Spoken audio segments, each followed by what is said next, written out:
My name is Mrs. Pyshon, and I am the long-term substitute for the high school art teacher, Mrs. Homestead. This video will be about high school art 9th through 12th grade. This is the art room. There's lots of space to work. Some of the materials that students may get to use next year include watercolors, tempera, oil and chalk pastels, watercolor pencils, charcoal, clay, and collage materials. This year, there's also a kiln for ceramics, and there are glazes.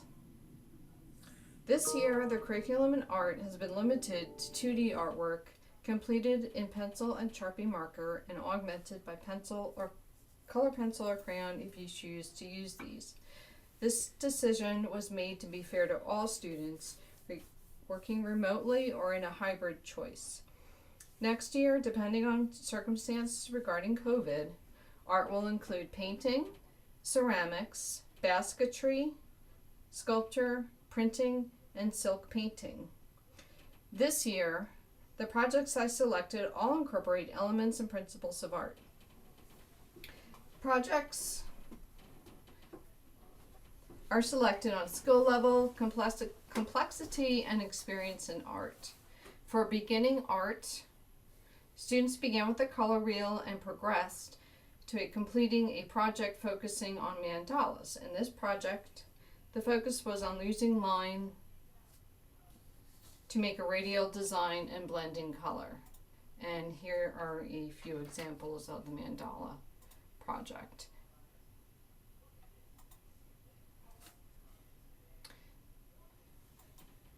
They also did a 1-point perspective drawing, and they had a choice of drawing birdhouses or the interior of a room. And in this project, students learned about drawing in 1-point perspective. They had a choice of drawing the interior of a room or drawing birdhouses. The project incorporated space, learning how to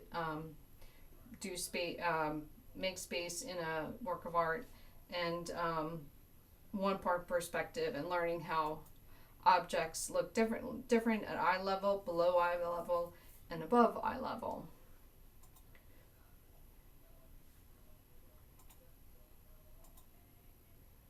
And these are the room interiors. Beginning art also did cones, and in this project we studied optical art. And using line, they created shapes and they added shading to the shapes, and they were able to create the illusion of three-dimensional form. Both form and space are elements of art.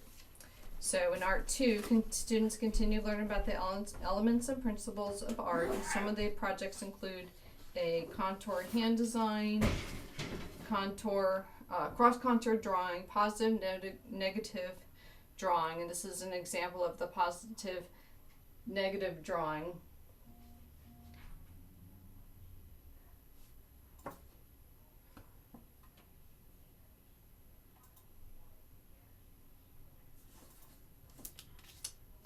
In Art 2, students also learned about shading and dimension and optical illusions. In this case, it was tubes. We did shading of tubes.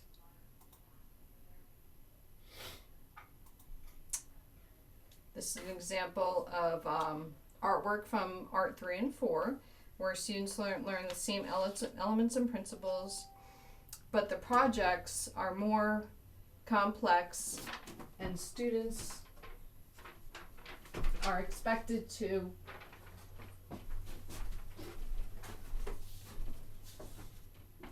work more independently. Some of the projects include a line design, cross-contour still life,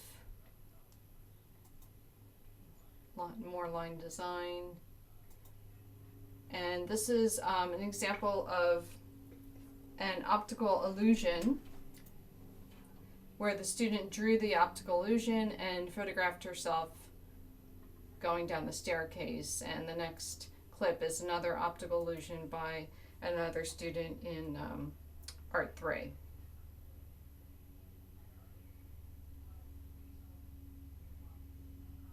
What makes our classes special is that students are allowed to explore at their own pace. I like for students to enjoy their time in art.